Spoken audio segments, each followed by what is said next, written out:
So who all's in the room? What do we have here? We've got any owners or mostly operators, integrators? Operators, integrators, okay. Yeah, a little bit of, yeah. All right, so if you need to reach me, I don't have any contact information anywhere else, but it's fairly simple and it's easy to spell. Kevin.brown@abm. So this is just kind of a break the ice kind of thing, but life has changed. And if you haven't noticed, this is, so this upper picture here, this is what our offices look like. There's nobody in them. It is going to change again. I think Delta has peaked at this point. The Delta variant has peaked. We're going to see that taper off. There are other variants coming, so I don't know what that's going to do vaccine-wise or reoccupancy-wise. Brian and I were just chatting about this a couple minutes ago. We do a lot of work with the CBREs, the Jones Lang LaSalle's, the Cushman Wakefields. We service a lot of their square footage. And the guys in the commercial real estate side of the industry are gung-ho. They think, the social distancing is going to require everybody to get more real estate. And I'm like, well, half these people have figured out how to work from home.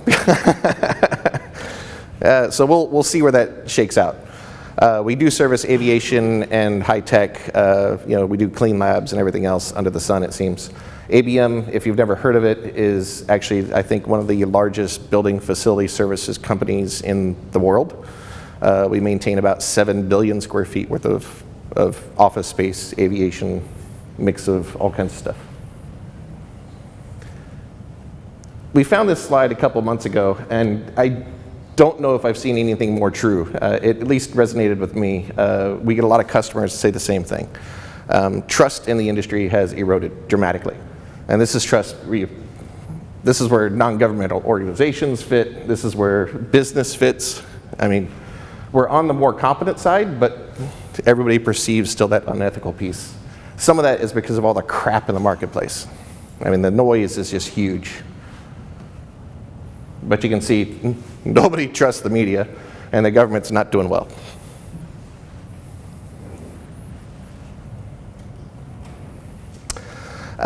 With respect to COVID, this is not the first pandemic that we're going to see. It's definitely not the last. We've seen many more over history. These numbers are out of date. This is what was going on with COVID a year ago.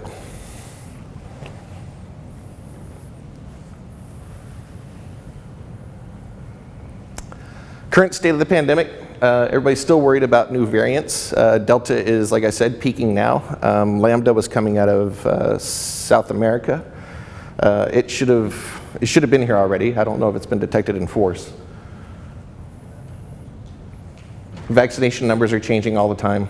I think at this point we're going to have to get sick to get over it, though. I won't dwell on much of this. Most of this presentation's canned for a different audience. So this is what forced us to put our enhanced facility and enhanced clean offerings together. The market was telling us, we don't know what to do. I mean, we're getting questions about what's our indoor air quality, what are we doing for our constituents, how and when do we reoccupy our buildings, and then the flood of activity from everybody that makes a widget that addresses indoor air quality is attacking our customers. And they don't know how to prove out efficacy or anything else. So what we did is we put together an expert advisory council. So we've got an epidemiologist on staff. She's a consultant out of, I think she works at the University of Kentucky. We've got an industrial hygienist on staff. She's a consultant, doesn't work directly for ABM. She's actually the vice president or the secretary, I believe, for the American Association of Industrial Hygienists. So pretty good credentials there. And then I represent the engineering side of the house. My focus is, I'm an aerospace engineer, but my PE is in mechanical. I've been doing this with ASHRAE for a very, very long time. So our approach to the market and enhanced facility was, you got to start out with assessing what's going on in the facility. You got to have something to, a jumping off point. So we came up with a healthy building risk assessment to actually, it's just 11 questions, can go very quickly when you just walk through the building and then talk to facility staff. Then what we recommend is sitting down with facility staff and somebody that controls the purse strings. So then you get both perspectives on how the building's actually going to be operated. Once we do the risk assessment, We look at either measuring indoor air quality, and we've got a list of indoor air quality specialists, industrial hygiene groups around the country that we'll bring in to test the air, actually figure out what are the contaminants of concern. Are there any contaminants of concern? We've got a bunch of different solutions between disinfecting lighting solutions to the enhanced clean offering, which is the high touch surfaces. You'll see ABM, once you start seeing the logo, you'll see it everywhere. That's it up there. But you'll see, janitors and other folks. Just a question. Yeah. Do you find that your clients want more of a time-bound capture for indoor air quality or for that industrial hygienist service, or is that something that you do as an ongoing service? Great question. Yeah, so the initial, the wave right now is that people want to know where they're at. The way we're presenting it is we're talking about it as a permanent commissioning kind of service. So it's an annual, this is where you were at when we started. Once we find out what your contaminants of concern are, let's address those, let's remeasure it, and verify that what we did is working. And then in about a year or so, or if you do another tenant retrofit or something else pops up, let's reassess it. Let's keep you tuned. That three-legged stool of you can have it, you can have it be efficient, you can have it where the phone doesn't ring, or you can have it where it's nice and healthy and safety. How do you balance that stool? So. Follow up to that is, are you absorbing some of that industrial hygienist service work? And We're that side of the business? We like it being a third party. We really do, because the validation that comes with them, dealing with an independent lab, we're not driving that conversation. Same reason why we can't be in the commissioning business. We're a mechanical contractor in most places. Yeah, yep, yeah. So it's that independent look. Good questions. Keep them coming. So this whole wheel concept, it goes into electrical preventative maintenance, it gets into energy efficiency upgrades, talking about HVAC preventative maintenance. We're talking about predictive maintenance at this point, forecasting when a unit's going to go down. And a lot of that's just, better IoT, better sensor technology. But then it's a wheel. It just keeps going back over and over again.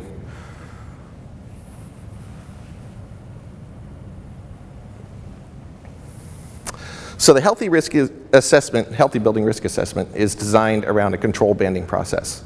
So we have 11 different questions. Each of those concentrate on these initial 4 key variables, the factors that are considered. And then the health of the occupants and the toxicity of the contaminant are kind of the severity of the hazard. So in residential healthcare or resident healthcare, when you talk about the elderly facilities, things like that, that definitely puts your health of the occupants, magnifies the intensity of that one.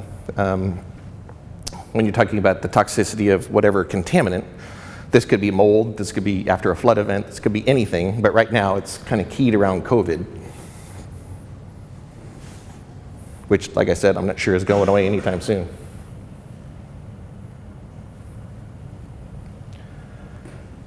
So separating fact from fiction, ABM, our structure with the advisory council was to actually vet a lot of the technologies that are out in the marketplace. That was the initial push. So we go through, I think we've vetted some 60 or 70 different technologies, different vendors that have had, the whiz-bang perfect IAQ fixing device that's in the marketplace. None of them have that. It doesn't exist. There's no silver bullet. All of them have strengths, all of them have weaknesses. Some of them are crap coming out of the gate. No patent is safe after you build something in China. So that's that. But our function is our mission is to prove out the efficacy of what we're talking about, make sure that it's safe. You'll see a lot of, ASHRAE really endorsed UVC technology at the beginning. So UVC, and classically UVC in the 254 nanometer range, which we only see applied historically in upper room. So it'll be mounted to like 7 feet, shining up at the ceiling. Designed to kind of catch the particulate dust and airflow that goes up into the space. So as long as you got good airflow in the space, it'll go past that light and get sterilized. It's also used in cooling or behind cooling coils to keep the biological load off the coil. Fantastic application for that. But UVC has a nasty tendency to break down anything synthetic. So be careful where you install it. It's also harmful to skin and eyes. So be very careful about where it shines. We historically do not allow it in spaces. We also do a tremendous amount of janitorial custodial work. So we recommend devices, robots basically, that run into a room and shine UV light all over the place. It'll maneuver around the room to get rid of the shadow spots. But it's all remote controlled, and it's all with the shades down in that room so that the light can't get out. So that's part of the safety consideration. Perception, the problem with a lot of the technologies that we've been looking at is that they're invisible. They're installed in the HVAC system. Nobody knows it's there. Portable units, everybody can see. Everybody can also hear whether they're working. And then lights, if it's, I think a lot of the new UV stuff is either blue or purple or whatever. They're perceivable. You can see what's going on. Efficiency, we look for independent lab studies. We don't trust vendors doing this on their own, and we don't trust governmental agencies that did a micro test. I have nothing against GPS, but a 1 foot by 1 foot by 1 foot box, not practical. We actually do endorse GPS, by the way. It's one of our key vendors. Cost impact. This one's huge for our market. Like I said, we maintain a tremendous amount of square footage around the country, actually internationally now. So what's that cost, ongoing cost? You could buy a portable unit for $500. It's probably not good enough to serve this room, but it's gonna cost you probably $1,000 to maintain over the next 2 years, just because of filter replacements and lamp replacements.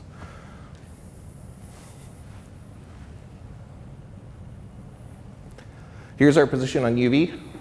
I know there's a lot of text on here. This is going to violate every PowerPoint rule you've ever heard of, but this deck was originally designed to give out to our staff so they can take it into the field and educate themselves. So, CDC and ASHRAE both endorsed UV right off the bat. It is an old technology. It's been around since the 60s. It's effective at doing the original job of disinfection and coil cleaning, or at least getting rid of that biological load. But if you're going to use it to actually go after COVID inside an air handling unit, you're going to do it behind the coil where it normally is installed, but you need 3 times as many lamps to be effective. And these are pure glass lamps. These are not cheap things.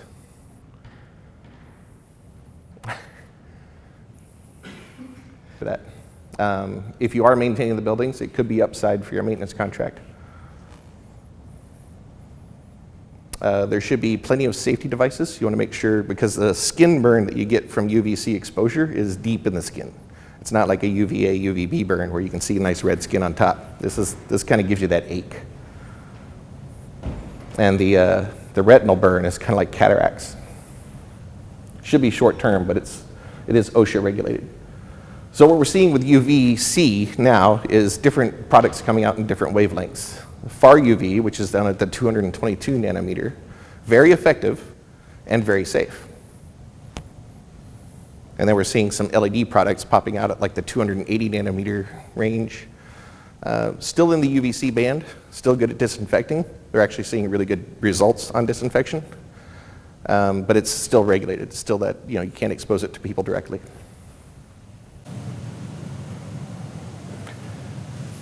I should update this as not just needlepoint. Of all the different technologies that we've seen in the marketplace, there's a good band of stuff that's in the needlepoint bipolar ionization range. And if you do a simple Google search, you're going to find 90% of them are copycats off of one original design. From what I can tell, there are only about 3 major patent holders. They consistently sue each other. GPS, plasma air, and there's a sterilizer, I believe, out of Israel that makes a military-grade ionizer. So those are the 3 big ones out there. Now, that's for needlepoint. For bipolar ionization, there's actually a dielectric bipolar ionization device out there from Atmos Air. Came out of a Swedish company originally. Fantastic device for big systems. What we're seeing for metrics on these is that if you're trying to measure and improve efficacy of the system itself, you're looking at some way to track dust particulate matter, or particulate matter, really. Because the virus itself is usually between 0.3 and 0.7 microns, so that's the realm that you want to control. So if you're trying to measure whether or not the needlepoint bipolar ionization device that you installed in the air handling unit is actually working and doing something, measure the indoor air quality for particulate matter in that range. Specific sensor. What do you call the water system? Atmos Air. ATMOS, Air, AIR, yeah. So they have systems installed at the Cowboys facility in Dallas. They do the Staples Center. They do, I believe, the Vikings Arena up in Minneapolis. They handle large systems. But what they do is they take systems that are designed for normally like a 20-ton air handling unit. So I think they handle, 40 or 80,000 CFM, 8,000 CFM rather. And they'll just daisy chain or array 5 or 6 of those together for one of those big outside air units or recirculating units that they have in the stadiums. Yeah. Really strong technology. What I like about that is it's got a feedback mechanism built in. So I think it's called Atmos Aware. It looks like your satellite radio antenna on your truck. It's a little, offset device that you put ahead of your generator that then tells you that you're getting that 1,500 ions per cubic centimeter coming back. And it'll dial down the generator to match that output. Yeah. Pretty cool. Any questions about ionization? I imagine you've all heard about it at some point at this point. ASHRAE still does not outright endorse ionization, and I don't know why we're reluctant to test it. But it's just, it's a relatively new technology. I think it's been in the marketplace for maybe 20 years. We've been using it to address ventilation coming into schools and other buildings because you can use the alternative path for ventilation requirement, 62.1 IAQ method rather than prescriptive method. So now if you're addressing the contaminants directly, you don't need to dilute all the air in the space. In the Southeast, we're paying probably 1 ton of cooling for every 200 CFM of outside air in the dead of the summer. So if you can bring that load down, then when we go back to retrofit a building, we're coming back in with smaller air conditioning units. Outside of air quality, one of the benefits that we're involved from ionization, and actually what's from atmosphere, is the ability to help with odors. Yeah, big time, yeah. Yep. I actually installed these devices in my house. We foster kittens for the Humane Society. Great way to keep my wife sane. And you don't need to own these cats long term. But the ionization devices actually knock out the litter box smell, confine it to that one room. So you don't smell them throughout the rest of the house. So fantastic results we've seen just passively. They break down VOCs. So formaldehyde broken down immediately. Now it breaks down into part components. One of those is ethyl alcohol. So you'll see some information out in the web, surfing around that says that ionization makes VOCs. That's incorrect. And what it does recombine into, so when it breaks down formaldehyde, it breaks it into ethyl alcohol and a bunch of stray hydrogen components. The ethyl alcohol piece, I think, and this is just me, kind of guessing at what's going on, but I think that's what's helping with some of the disinfection capability. Is the ethyl alcohol, then it's not stable by itself, so as soon as it lands on something, it evaporates it and breaks back down into hydrogen and water.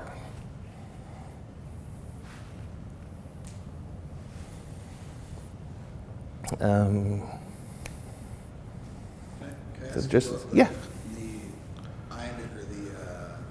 Lessening the economizer, you're basically putting in dedicated units for outdoor, or you're just recirculating and cleaning the air that's in the building so you don't have to bring as much in? So originally that was our intent, was that if we put ionization units in air handling units, then we can clamp down the outside air damper so that we're not bringing in 20% anymore.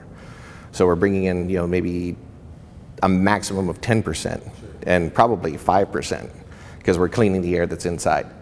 Now with COVID, with the bug, we're telling everybody go back to your original settings and leave the ionizers in place and get some more dilution. So when ASHRAE came out with its initial guideline at the beginning, when the epidemic task force came out and said, let's just open all outside air dampers, Every one of us that lived in the Southeast said, you people are on crack. Right. Yeah, there's not a system out there that can handle that. We hit a hot, humid summer, and we're going to have sick buildings on the other end. Yeah. Yeah. So it was, there's got to be a balance. So ASHRAE eventually, I've got a couple of friends that are on the epidemic task force, and they finally, cooler heads prevailed and said that's not practical for, everything on this side of the Mississippi. So let's come up with, let's just get at least, 4 air changes per hour is going to be where we're going to recommend operation. 6 if you're in a healthcare environment. OSHA, by the way, is going to come out with a guideline here real soon that's going to have teeth in it. So buildings are going to be forced to go down this path to get their air changes per hour rate.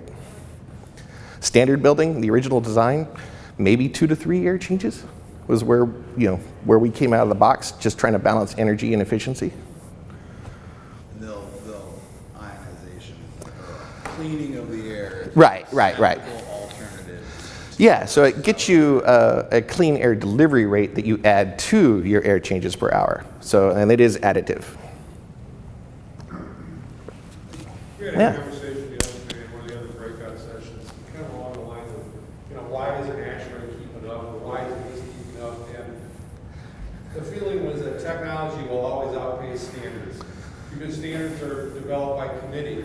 And if you try to get a committee together to make a decision on anything, ask your family where they want to go to dinner. And it just takes longer for the standard to catch up to technology. COVID's just accelerated. It does. Well, think about like computer games did to the computer technology. Yeah, it's that kind of, whatever the item is going to drive the technology towards it. So if we're trying to control COVID and we're trying to get these technologies out there, then something's got to react to it. We weren't going to forecast it. I think ASHRAE's reluctance, is a lot of internal strife. The reason why they haven't come out with a clean indoor air quality testing standard regarding alternative devices is mostly the UVC guys and the filtration guys are embedded into ASHRAE now and have been very, very resistant of anything else for a long time. I don't think ASHRAE can get out of this year without establishing another committee. Actually, they just established an MTG that I just volunteered for resilience in buildings. So that's going to come out with its own guidelines as we go down the road. Resilience is in... Exactly. We haven't defined it yet.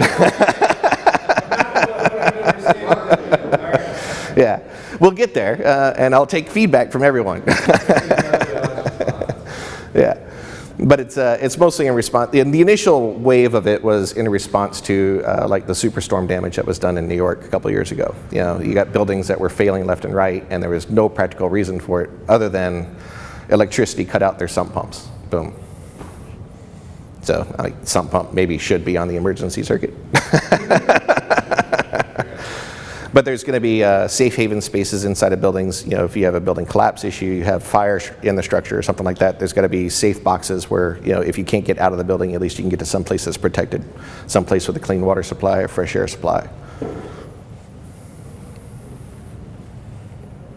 Little off topic, but it's going to, it all comes in together at some point. So as we were going through all these technologies, we decided it was easier probably to come up with a radio button chart of the efficacy, the safety, a quick at-a-glance look of what's out there in the industry. We had a couple of really good dry hydrogen peroxide generator, vendors initially. They've since, one fell out of the marketplace, one has wanted to pare down quite a bit. That's Synexus, by the way, is the one that is still out there that's doing strong. If you've never heard of dry hydrogen peroxide, the initial wave of it, this is a UV light shining on a titanium dioxide screen. It mixes with ambient moisture, basically humidity coming through the air, and recombines it into H2O2 radicals. Now, what I like about dry hydrogen peroxide is that it doesn't break down entirely when it comes out into the room. Like ions will bind with other things, make them conglomerate together and get caught in a filter, or just precipitate out and fall on the floor. Dry hydrogen peroxide settles on surfaces, continues to disinfect. So pretty cool, but limited use. There's not a lot of products out there that utilize it. I'm seeing it more in light fixtures at this point, small scale, 2x2s with a recirculation system inside. It's one of the additional technologies to the HEPA filtration that they're doing. Needlepoint, dry hydrogen peroxide, both great at breaking down VOCs, breaking down odors, improving filter efficiency. Well, needlepoint, that's because of the conglomeration. They say with needlepoint, your effective filter goes from MERV 8 to MERV 13 when you deploy needlepoint, so you don't have to go look for a MERV 13 filter. The MERV 6 to 12 is kind of our baseline. This is what most buildings are doing now. In ASHRAE's eyes, that's completely under the wire as far as minimum that you need to do. You should have upgraded those buildings to MERV 13 at a minimum if you're going to do nothing else. And what we've seen and been able to prove out is that if you can run the control system for 2 hours pre and post a building that's actually being occupied, you'll purge, you'll get 4 log reduction of any bug that was in the space before. So if you can't do anything else, just adjust the controls band. Flush the building for 2 hours before. Any questions about this? Any other technologies that you guys have heard of that I haven't talked about yet? Snake oil in the marketplace. We're seeing a lot of stuff resurge from back in the 70s.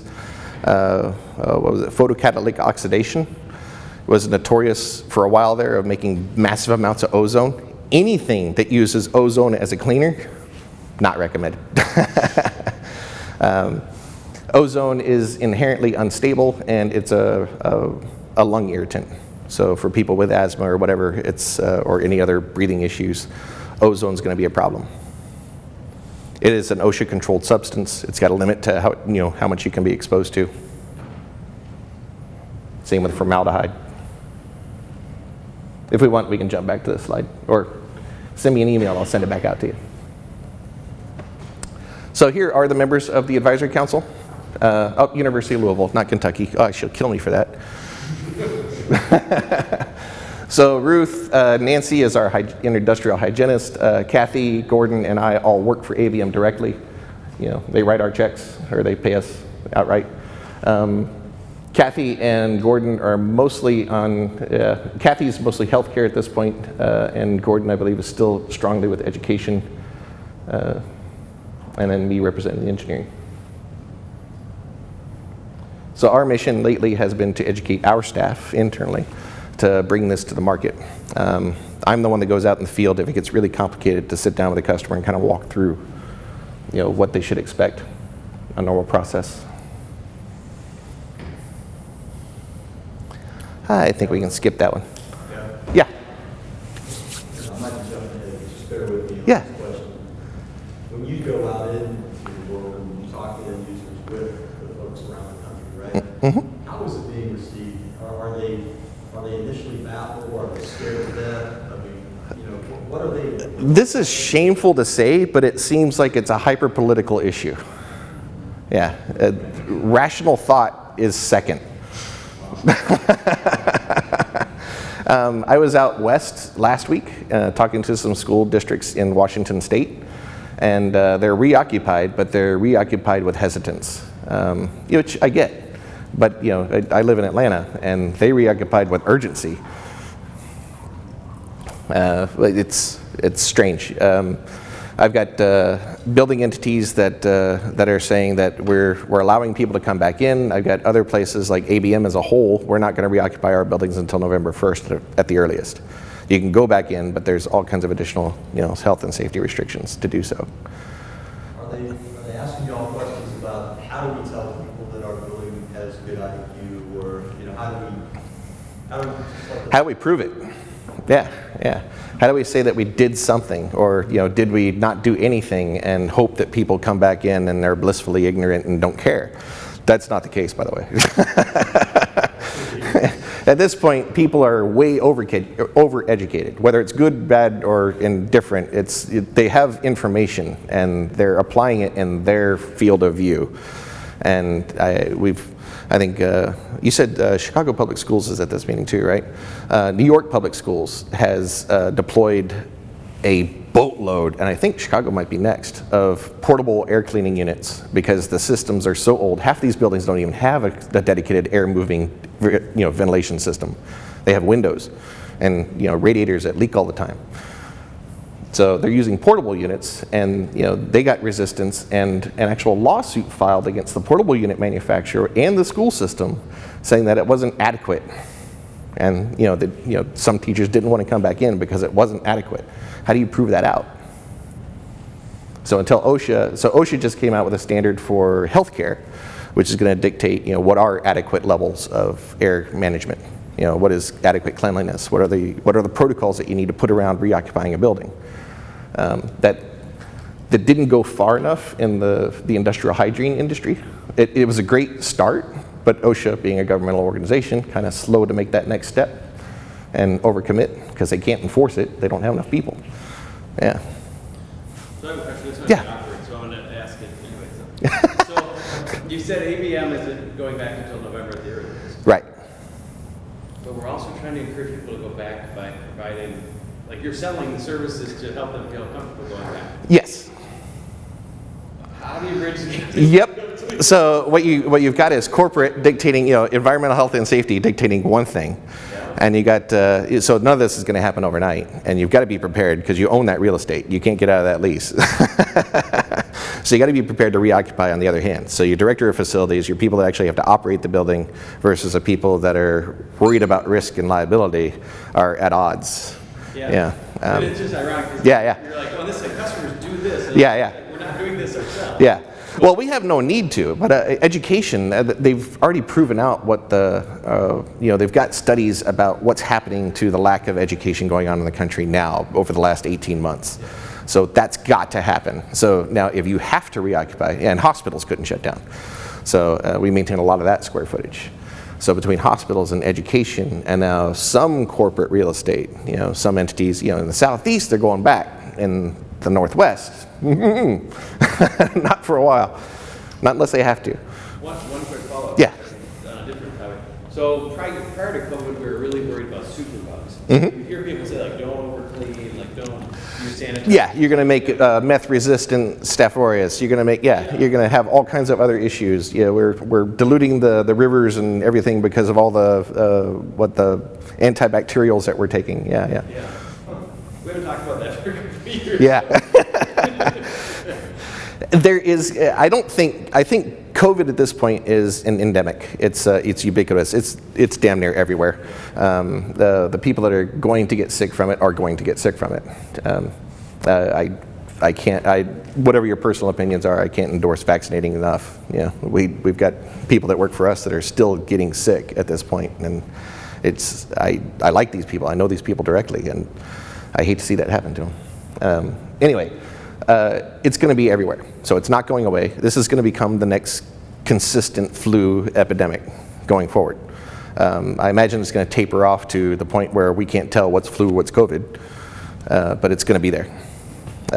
What we did notice is, when we started over-ventilating buildings and cleaning them up and over-sterilizing them, essentially, disinfecting the crap out of them, we didn't have a flu incidence. Half of the time they were unoccupied, or at least lowly occupied, but yeah, flu, you didn't hear anything about flu last year. We just couldn't break through the headline. Yeah, so I see this as treating indoor air quality with a proper level of respect and effort for almost every building. You're going to check the boxes for environmental health and safety. Those guys are going to be happier because they'll have legitimacy behind, this is what's going on. Educating the public is huge. If you did anything, especially if you did it in the air handling system, you got to notify them. Otherwise, they're like, what did you do? Yeah, we can't see it, we can't smell it, we can't taste it. It's sensory deprivation and ignorance. One of the things, so when we assess a building, if we improve that building or we find out that it's low risk, we actually offer up to customers to put statics and placards out to demonstrate that, yeah, this building was assessed and it did achieve a low risk rating. Yeah. Or we'll put up placards saying, these are the technologies that are deployed that you don't see, but they're working. So you don't need a portable that, and I don't want to lump all portables together. There's some good ones in the marketplace, but the ones that are capable of doing volume are god-awful expensive. I mean, they were designed around healthcare. So patient rooms, and they do a great job in patient rooms. But the things that you got to be cognizant of is, noise, or maintenance cost. How effective is that device? A filter in a box might get rid of smoke, but it's not going to do much else. But I think, the building occupants being hyper aware of safety at this point, you've got to build a communications protocol, a marketing campaign around what you did. And given that most of you are in the controls industry and working behind the scenes, it's going to be even more important. But I do believe that it's going to be, actually I got a slide coming up here in a second about how to fund a lot of those upgrades. That's the other person that needs to get in that room, that guy that's holding the purse strings. Here it is. So tax breaks that are available right now. So for commercial entities, any tax-paying entity, Section 168 of the tax code, which is, I think, amended under the CARES Act, allows you to depreciate all HVAC and related component upgrades in 1 year. Used to be 39 years, or at least the lifespan of the equipment. Now, this comes down to what's the tax liability or appetite of that entity. So, I mean, this is just a simple $1 million example that's up here.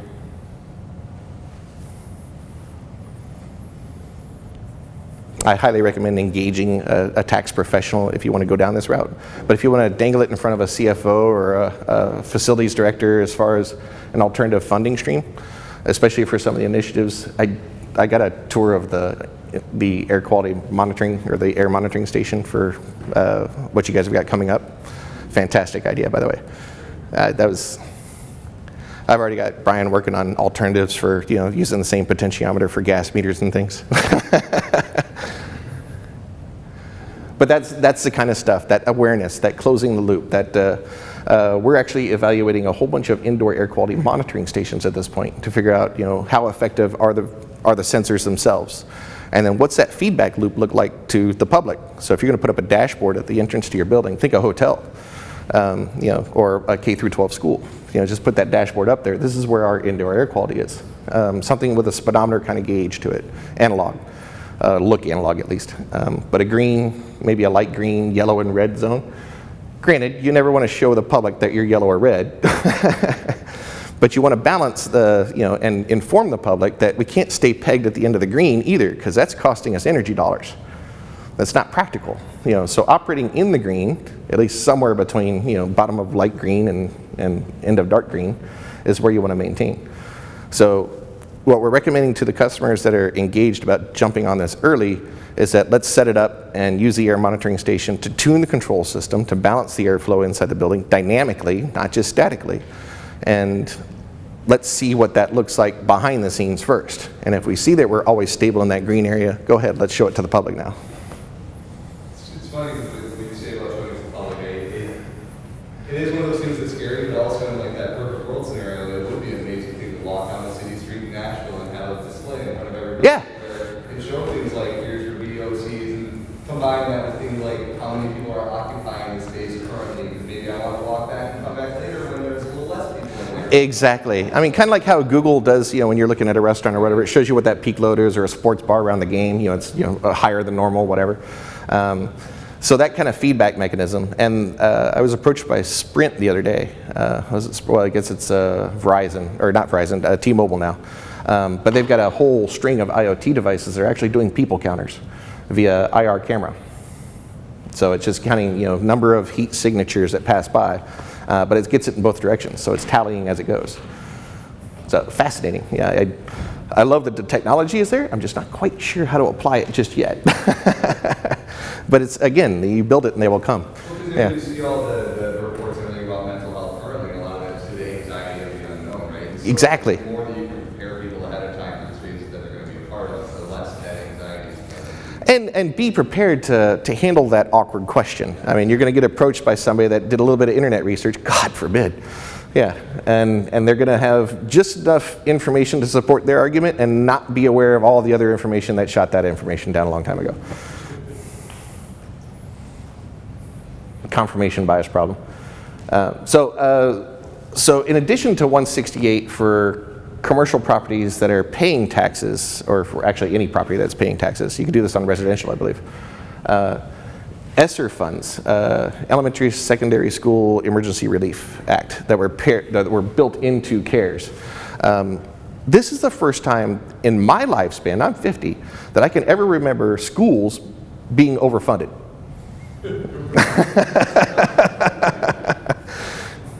And none of them understand anything about operating a building. So it's a prime marketplace, in my opinion, right now. Whether it's part of a performance contract or a massive, a deferred maintenance, pull everything through and let's upgrade the building. This is the iron being hot.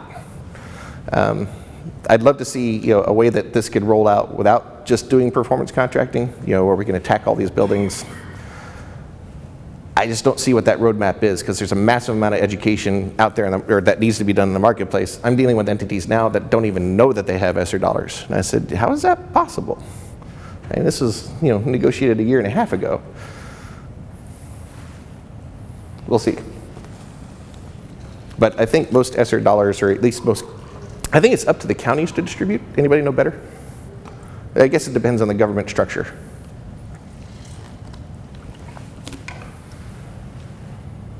Deadlines are for spending some of the ESSER funds? From award, depends on, again, it depends on the county. I know in California, it was from award, you had 18 months, which is fast for, we're renovating Pomona schools right now, or getting ready to, as a performance contract. And that's 40 buildings, or at least that's what is built into the contract.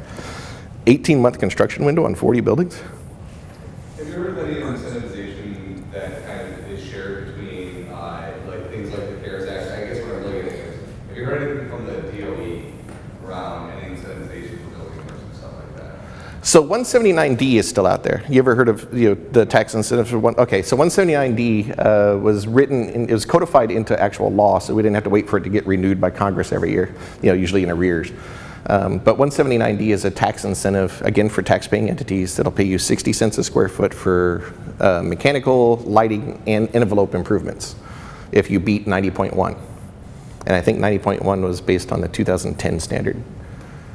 So that's an easy benchmark to hit. It's 90.1 is the bare minimum energy code. You should be able to trip over it. But it's given that it's an easy standard to hit, it's free money. And $1.80 a square foot for attacking envelope lighting and building mechanical, that could be huge. Tax credit. Yeah, this is early dollars. This is not the government paying you back or anything else. This is just flat out credit. Yeah. So this dollar is worth more.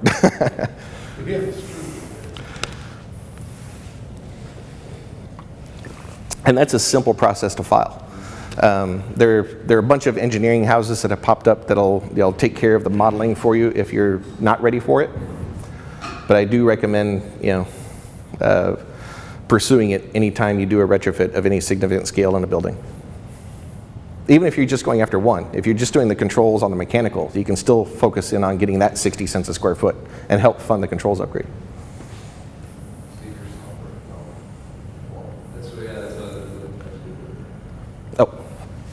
So our next steps, our procedure with any entity at this point is, first we sit down with them, we discuss what their needs are. We kind of, we have an inside track. We've got people on the ground, so we know what the deficiencies are.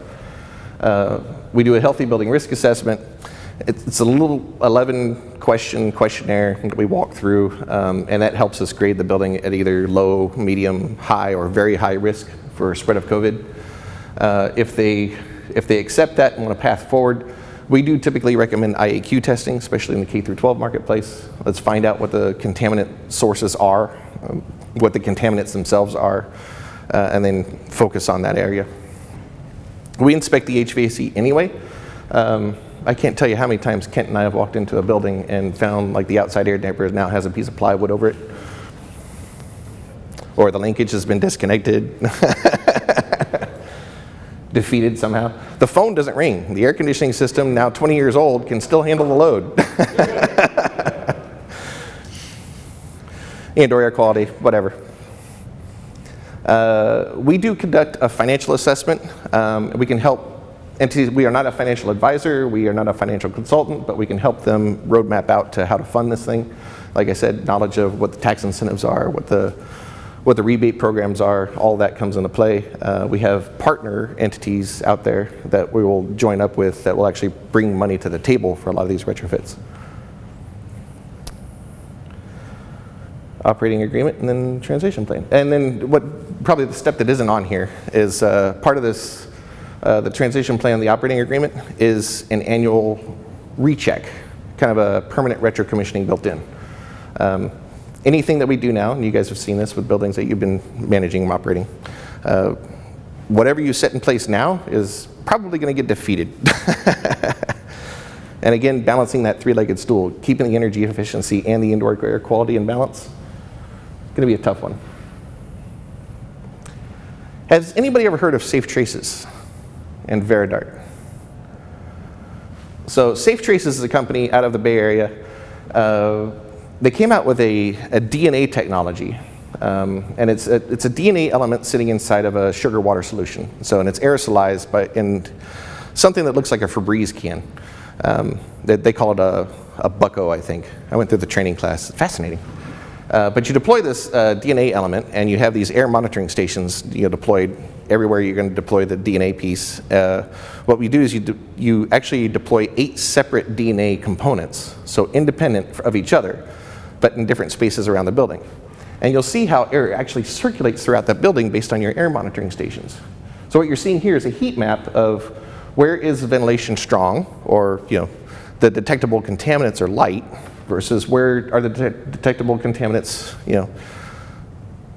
heavy or there for too long. So this is normally monitored over about an hour's time span, half an hour to an hour.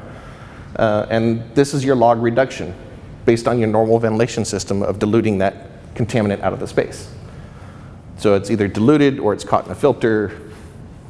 It's deployed at the same size as a coronavirus. So it's a 0.7 micron, I think, component. So it stays suspended in the air. These tests run for, I'm just guessing at this point, but they're about $5,000 for, I think, up to 25,000 square feet at a shot. And you don't have to do repeat floors. I mean, you could do it in one floor and show somebody, this is what's going on in your building. But this is a prove it step.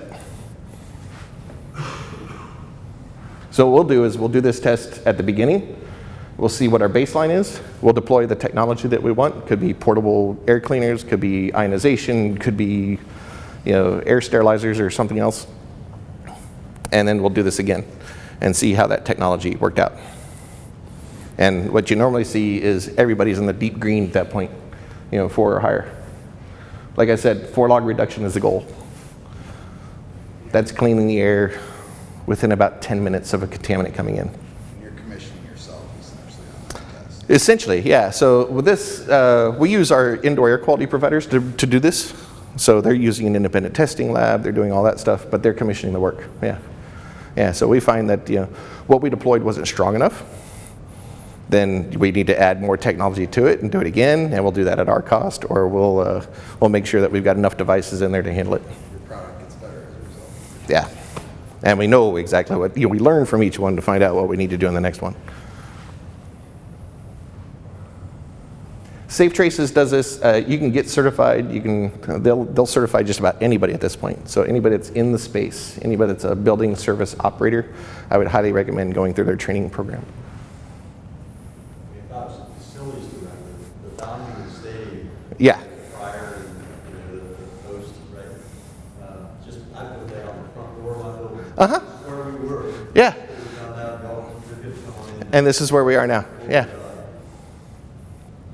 This is confirmation, yeah. So what this is actually looking at is that DNA component being eliminated from the system.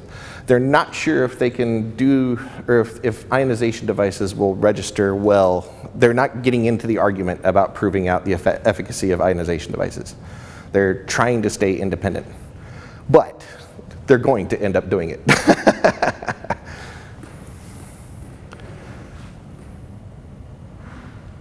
What it originally started out as, so Eric Malmstrom runs Safe Traces, he's the president and CEO. What they started out doing was trying to prove out the efficacy of portable air cleaners. And the first thing they noticed is that just about every portable air cleaner is undersized for what it's listed to be capable of doing.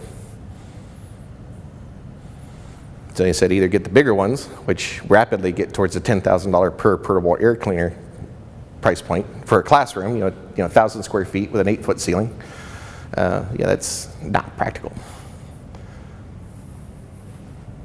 for spaces like this, what are we? Probably about 1,000 square feet, but a 20-foot ceiling. Bigger cubic foot.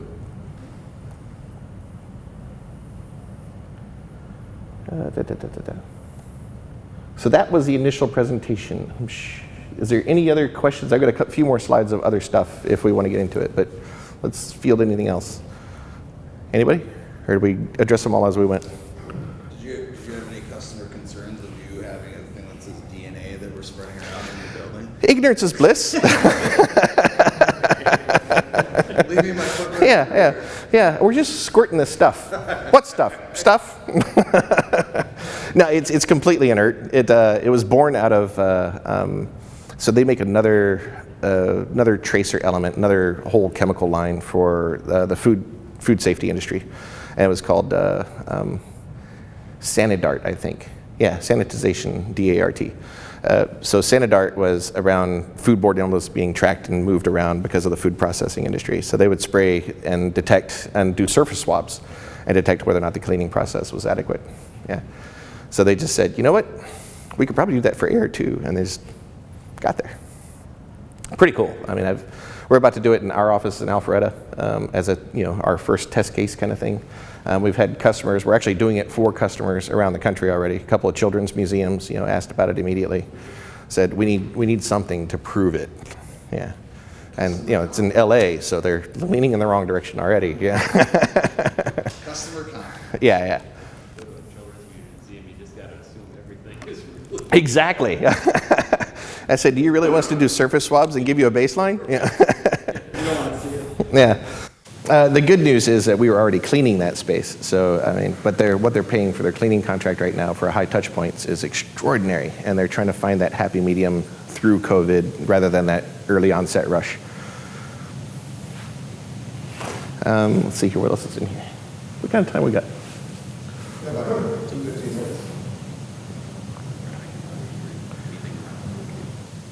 So here's some of the signage that we've got out there. So this is a window static.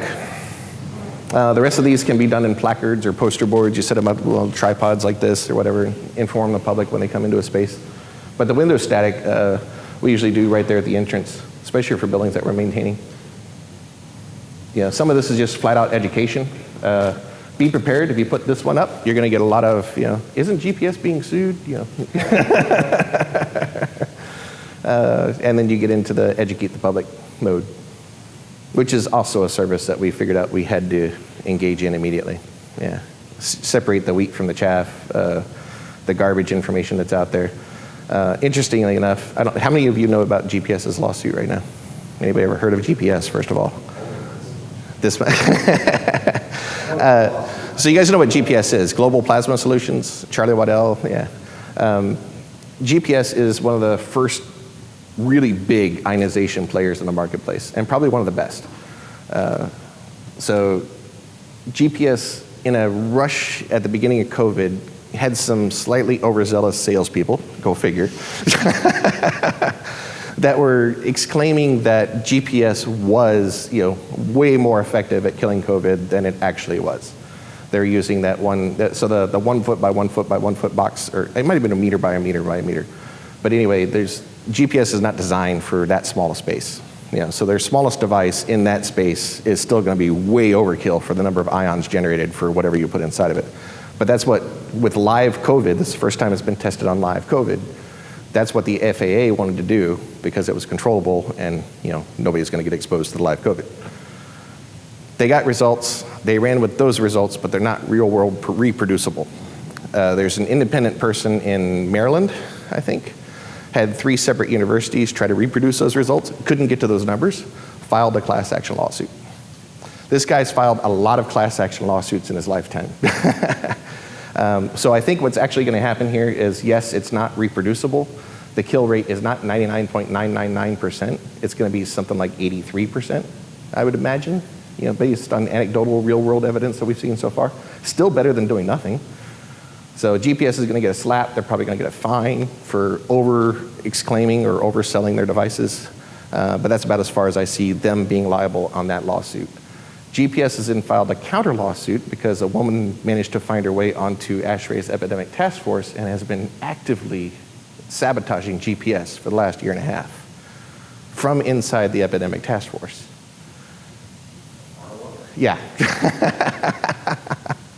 And she's getting paid by another equipment manufacturer that's a competitor in the industry. So there's a whole long list of email exchanges back and forth about active engagement and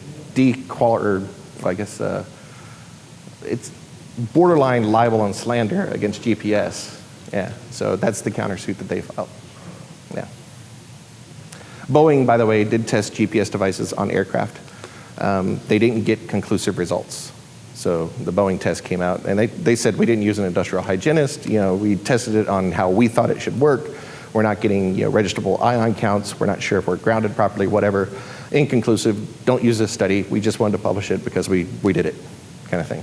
So a lot of people are pointing back at that too, saying inconclusive under Boeing's guidelines. Anything else I can shed light on? Go ahead. How do you rate the services you have? The services that we have to your customers? What'll probably happen is if we've got somebody locally that already handles that kind of marketplace, I'll put you in touch with them, but I'll stay sticky to it. If you just need curiosity about how do I approach this thing, who do I need in the room, send me a message. I'll walk you through it and figure out how we can play together. Yeah. State that there, so correct me if I'm off on the number, I believe it's 80 people around the country that y'all have certified in this. Those are our enhanced facility specialists, and those are the people that we've been over-educating on this whole mantra. Tommy's one of them. Kent's rapidly becoming one of them. So these are the folks that are out there in the market, leading with this.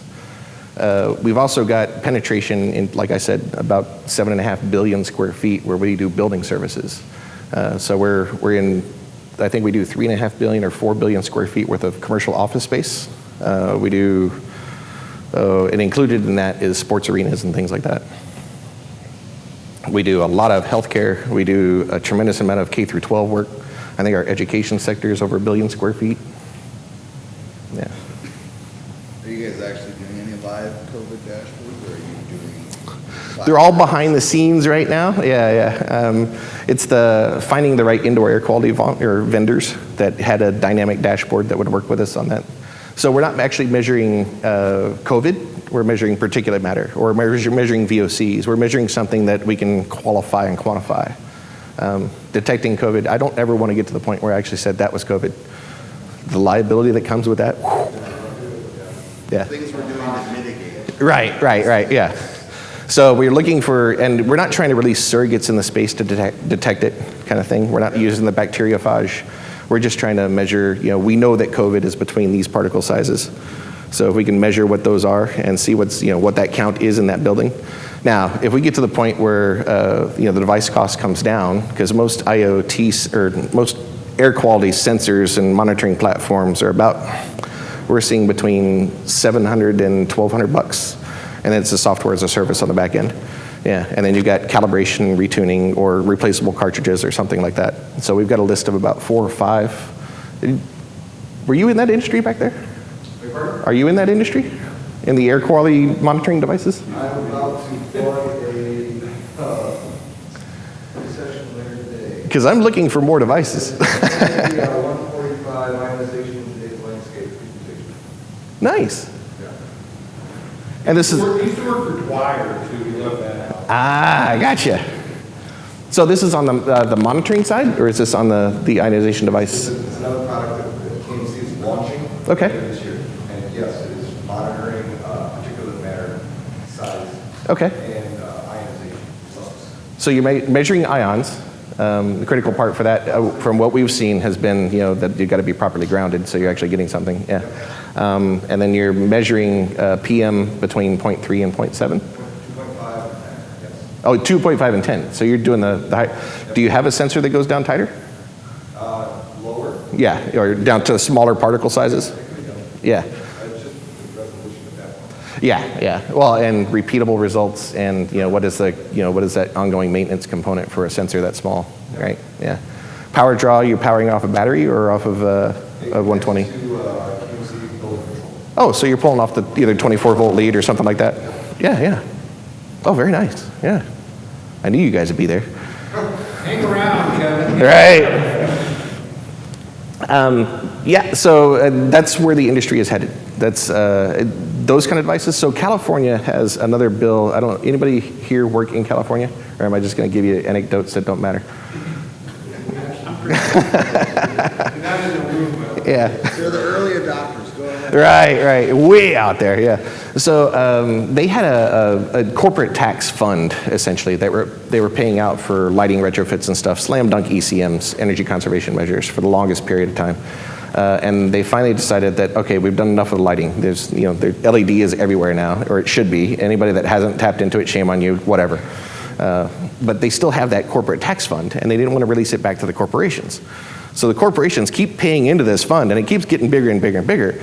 So they came out with something called AB 841, Assembly Bill 841, which is going to require, and it's almost free money if you do it, but if you put an IAQ monitoring device in every classroom that's going to measure temperature and I think CO2, those are the only two measured components. There's typically 5 IAQ components that we're worried about: temperature, relative humidity, CO2, ozone, shouldn't happen, and VOCs.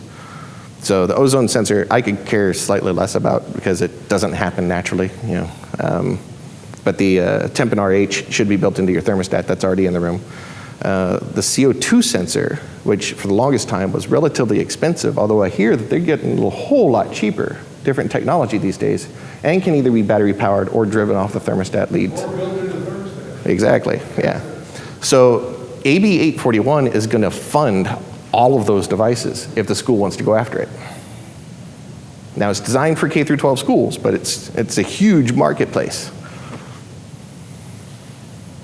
Now it's going to require a little bit on the air balancing side, a little bit of verification, some tab work, all easy stuff to do. It's almost entirely service plus that hardware component. Money to be had. I imagine if that gets any traction, then you're going to see, and I don't know how it's going to be funded in other states because California is the only one that has that corporate tax fund that I'm aware of. But if they get real traction, then I could see that spiraling out to like New York City, maybe some of the other bigger entities out there. It goes West Coast, East Coast, and then kind of builds it. Right. Yeah. You go from leaning way too far left to leaning left to, then the rest of the world can try to adapt. Yeah. I think that's about it, unless anybody's got any other questions. I actually have one more, and this is probably be redundant, but you discussed upgraded filtration, right? Mm-hmm. Right now, I guess you don't get any pushback on the energy penalty at all, right? Not yet. What I get more pushback on is from building operators saying that we can't handle that static pressure. Yeah, and I will, as a designer of buildings, this is how I started out in this industry, I will say, crap, yeah, that's not right. Because I designed for a maximum pressure drop, and your filter should never get there. Yeah. But you got to have that conversation a little bit more delicately. I know these guys want to be brought along, not, forced. You can bring in the horse to the water, but how long do you have to hold his head under before he starts drinking? Yeah. So there's ways to get around that. You can order, it's not easy, but you have to pay attention to it and you order it. You can get from a MERV 8 to a MERV 13 with identical pressure drop. In some cases, you're going to get to a little bit more expensive, different arrangement of filter. So you might have to adapt parts of the air handling unit, but they'll almost always fit in the same cartridge case. Yeah. MERV 13, MERV 13 was ASHRAE's recommendation because that's where it was the inflection point in the curve for cost. So at that point, you don't pay a big energy penalty, and you're not paying an extraordinary upfront cost for just the filter media itself, and you're getting the maximum amount of benefit.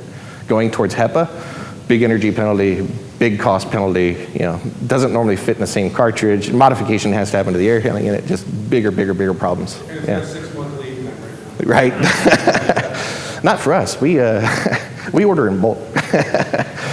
AAF and who's the other player in the marketplace? I think we and Sodexo and Aramark are the 3 biggest buyers in the world.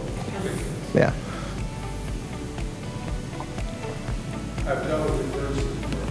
My Yeah, funny how that never got better. All right, I think we'll leave it there unless anybody's got anything else. Cool. Thank you.